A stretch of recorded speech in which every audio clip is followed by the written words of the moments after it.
Mesdames, Mesdemoiselles, Messieurs, bienvenue à cette capsule. Aujourd'hui, je vais vous expliquer comment fonctionnent les payes de vacances.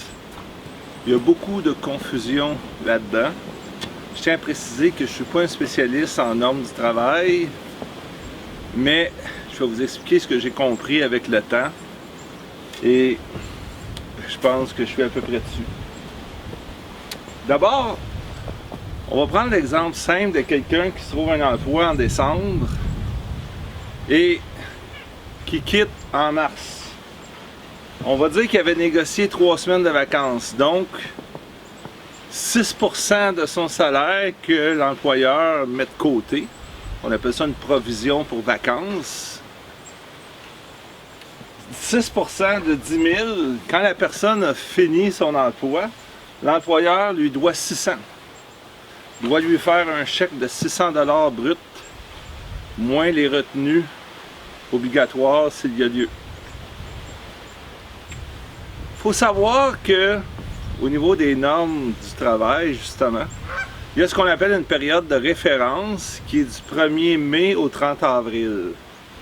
Donc, pour les employeurs qui n'ont pas de façon de fonctionner, ce qui les régit, c'est cette réglementation-là. Donc, si la personne commence en décembre, mais se rend, on va dire, jusqu'en novembre de l'année d'après, il fait 40 000 $. En tout et partout, on parle de 6% de 40 000, 2 400.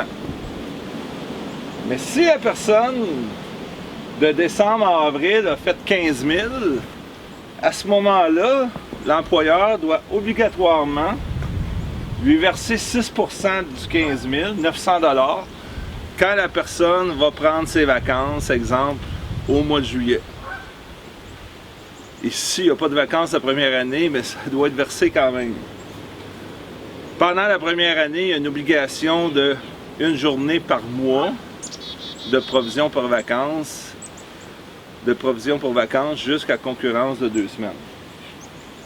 Donc, le 900 $ est obligatoirement versé et si la personne de mai à novembre a gagné 25 000, rendue à la fin novembre, elle est rendue à 1 500. Donc, elle quitte l'emploi, l'employeur lui doit 1 500 $. On voit un peu toutes sortes d'affaires en entreprise. Souvent, quand l'employé va prendre ses vacances, l'employeur va vider les vacances. Il ne dira pas ça arrête au 30 avril, on prend nos vacances le 1er août, mais il va regarder tout ce qui est provisionné. C'est que non seulement le 900, mais il va aller aussi de mai à juillet. Donc si, exemple, on fonctionne de façon stricte jusqu'en avril, elle va verser 900.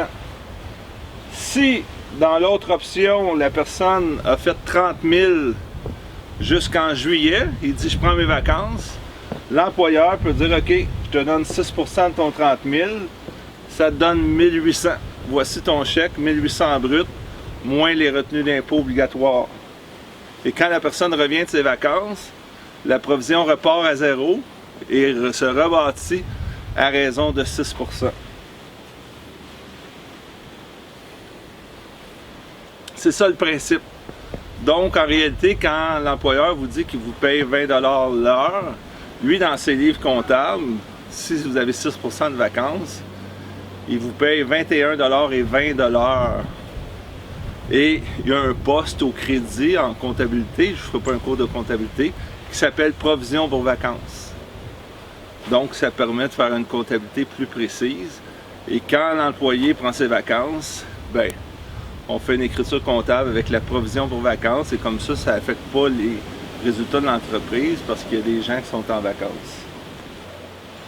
Donc, c'est un peu ça. Petit conseil, suivez vos vacances, faites vos calculs parce que j'ai vu beaucoup de gens qui sont mêlés quand ils quittent leur travail.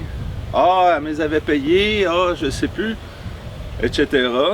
Donc, c'est important de savoir avec quelle période l'employeur travaille et quand il paye les vacances, est-ce qu'il vide la provision pour vacances à partir du moment qu'on prend les vacances ou à partir du 30 avril. Ça va éviter de la confusion et des causes de plus aux normes du travail. En espérant que cette petite capsule vous a plu, je vous invite à partager pour vos proches, parents, amis, quiconque serait salarié dans une entreprise. C'est Daniel Pilon, CPA, chroniqueur financier, toujours indépendant.